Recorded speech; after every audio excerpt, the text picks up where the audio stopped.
तो देखो भाई लोगों, परशुराम को लेकर अभी तीन तीन कंटेंट यहाँ पे आ रहे हैं। एक तो सनी पाजी का परशुराम जो कि लखन मूवी से परशुराम हो चुका है उसका टाइटल, प्लस एक होमबाले फिल्म्स की एनिमेशन फिल्म जो कि महा अवतार नरसिम्हा के बाद आ रही है, यानी कि महा अवतार परशुराम। तीसरी है विक्की कौशल की, यानी कि मैडॉक फिल्म की आने वाली जो सबसे बड़ी फिल्म होगी वो है भाई 2027 में विक्की कौशल की। विक्की कौशल और मैडॉक भाई आफ्टर छावा ये बहुत बड़ा प्रोजेक्ट यहाँ पे लेके चल रहे हैं जो कि 1000 करोड़ को टच कर सकता है सिर्फ और सिर्फ इंडिया बॉक्स ऑफिस कलेक्शन।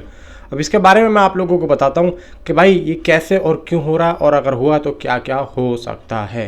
देखो समय बदल चुका है, पौराणिक कहानियां अब सिर्फ टीवी तक सीमित नहीं रही बल्कि बड़े सिनेमैटिक यूनिवर्स का हिस्सा बन चुकी हैं। और इसी बदलाव के बीच एक ही कैरेक्टर पर दो बड़े प्रोजेक्ट आमने सामने हैं। एक तरफ का एनिमेटेड महाअवतार परशुराम है और दूसरी तरफ का लाइव एक्शन महाअवतार जिसमें भगवान परशुराम का किरदार निभा रहे हैं, यानी कि विक्की कौशल। परशुराम सिर्फ एक योद्धा नहीं बल्कि विष्णु के छठे अवतार हैं और एक ऐसे संत योद्धा जिसमें तपस्या, क्रोध और न्याय का संतुलन है और उनकी कुल्हाड़ी अन्याय के खिलाफ उनका प्रतीक है।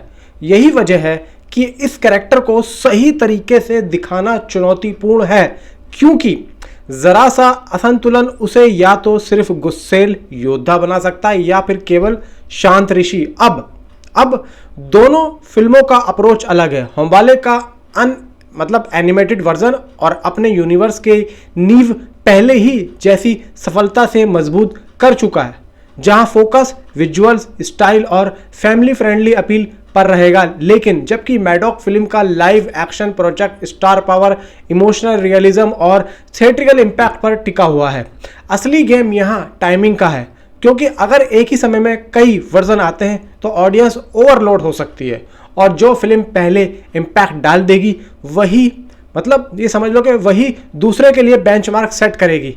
अंत में फैसला एक ही है, यानी कि एग्जीक्यूशन। और अगर दोनों फिल्में अच्छी हुई तो दोनों चलेंगी, लेकिन अगर एक कमजोर पड़ी तो दूसरी उसका पूरा मार्केट ले जाएगी और 2027 तय करेगा कि इन दोनों फिल्मों में से कौन सी फिल्म ज़्यादा अच्छे तरीके से चलेगी। लेकिन इन दोनों ही फिल्मों में एक फिल्म और फंसी है भाई, सनी पाजी की परशुराम। सनी पाजी की मूवी जो आ रही है, लखन मूवी जो थी भाई उसका लखन ही टाइटल था, तो अब परशुराम कर दिया। अब परशुराम करने का क्या महत्व है?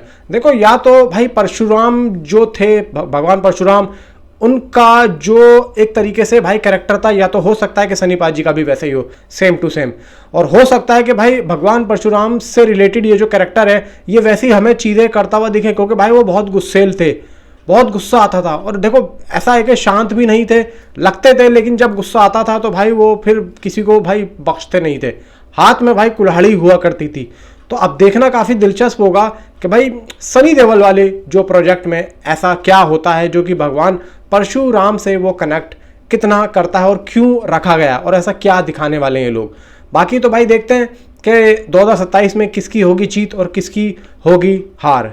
आप लोग मुझे नीचे कमेंट में बता सकते हैं कि आपकी क्या एक्सपेक्टेशन है। मैंने तो आप लोगों को बता दिया। Thanks for watching.